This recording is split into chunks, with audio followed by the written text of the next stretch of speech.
ఒక 50 నుంచి 100 మంది మా కారును మొత్తం సరౌండింగ్ చేసి పెద్ద పెద్ద గుండ్రాళ్ళు, అంటే అది చిన్న కొండ ప్రాంతం, పెద్ద పెద్ద గుండ్రాళ్ళు, రాడ్లు, కట్టెలతో మా కారు పైన దాడి చేసి మమ్మల్ని బయటికి గుంజే ప్రయత్నం చేశారు. వాళ్ళ రాళ్లతో ఎంత కొట్టినా అద్దాలు పెద్దగా పగలేకపోయేసరికి వెనకలున్న అద్దాన్ని గట్టిగా కొట్టి అక్కడ అద్దం కంప్లీట్ గా బ్రేక్ అయిన తర్వాత రాడ్లతో మొదట మా రాము గారిని ఇక్కడ తల మీద కొట్టడం జరిగింది. కొడుతూనే ఇక్కడ పెద్ద గాయం అయిపోయింది. అయిపోతేనే నా మీద అటాక్ చేసే టైంలో నేను ఇట్లా కొంచెం ముందుకు వచ్చేసరికి నా షోల్డర్ భాగంలో చాలా బలమైన గాయం పడింది.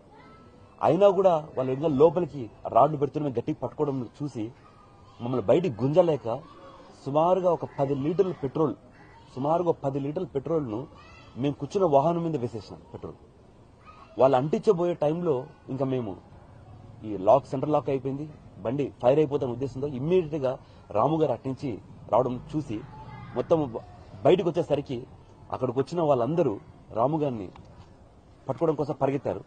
వెంటనే నేను ఇటు సైడ్ నుంచి దిగి ముందున్న కారును కొట్టేమని చెప్పి అక్కడి నుంచి నేను ఎస్కేప్ అయిపోయి బయటికి రావడం జరిగింది.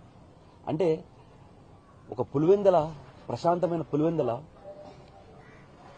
ఎంత ప్రశాంతంగా ఉన్న పులివెందల్ని ఈరోజు ఒక రక్త చరిత్ర మాది చేస్తున్న కూటమి ప్రభుత్వం కేవలం ప్రజలను భయభ్రాంతులను చేసి ఫ్రీ అండ్ ఫెయిర్ ఎలక్షన్ ఉండకూడదు అని చెప్పి రిగ్గింగ్ చేసుకోవాలా, ఎట్లయినా సరే మేము ఎలక్షన్ నెగ్గి మేమేదో చూపించాలా, అధికారం అంటే ఎట్లుంటుందో చూపించాలనే ఉద్దేశంతో ఈ ఎలక్షన్ జరుపుతున్నారు. ఓ బీసీ సామాజిక వర్గం చెందిన నేను, ఒక యాదవ సామాజిక వర్గానికి చెందిన నేను మొట్టమొదటిసారి కడప జిల్లా నుంచి చట్టసభల్లోకి అడుగుపెట్టి ఈ అవకాశం ఇచ్చింది ఏకైక వ్యక్తి మా నాయకుడు వైఎస్ జగన్మోహన్ రెడ్డి గారు. ఎందుకంటే కడప చరిత్రలోనే ఈ రోజు వరకు బీసీ, దాంట్లో యాదవ సామాజిక వర్గం చెందిన వాళ్ళు ఇంతవరకు ఎవరే గానీ చట్టసభల్లోకి అడుగు పెట్టలేదు. బీసీలంటే ఎంత ప్రేమో జగన్మోహన్ రెడ్డి గారి నాయకత్వంలో, జగన్మోహన్ రెడ్డి గారి ప్రభుత్వంలో 2019 నుంచి 2024 వరకు మనం అందరం చూసాం. ఒక బీసీని అయ్యుండి ఒక చిన్న గ్రామానికి మేము క్యాంపెయినింగ్కి వెళ్తే ఈ రోజు ఇంత దౌర్జన్యంగా మా మీద దాడి చేయడం ఎంతవరకు సబబు అనేసి ఈ కూటమి ప్రభుత్వానికి కావచ్చు, రాష్ట్ర ముఖ్యమంత్రి నారా చంద్రబాబు నాయుడు గారు కావచ్చు, తమరి ద్వారా అడుగుతున్నాను. ఎందుకంటే ఎమ్మెల్సీని అయ్యుండి ఈరోజు నాలాంటి ఒక ఎమ్మెల్సీకే ఎక్కడే గానీ భద్రత లేదు, లేకపోతే ఇంతమంది దాడి చేసినా కూడా పోలీసులు ఈ రోజు వరకు స్పందించకపోతే సామాన్య ప్రజలకు ఇంకేం న్యాయం జరుగుతుందనేసి ఈరోజు ఈ కూటమి ప్రభుత్వాన్ని ప్రశ్నిస్తున్నా. అంటే దెబ్బలు మేమే తిన్నాం, గాయాలు మాకే, ఆస్తి నష్టము మాకే, కేసులు మాకే. మీరు ప్రజలకు ఏం సందేశం ఇస్తున్నారు అనేసి ఈ కూటమి ప్రభుత్వాన్ని ప్రశ్నిస్తున్నా. మీరు క్యాంపెయినింగ్ చేయాలనేసి ఈరోజు మీ ద్వారా డిఐజీ గారిని ప్రశ్నిస్తున్నా.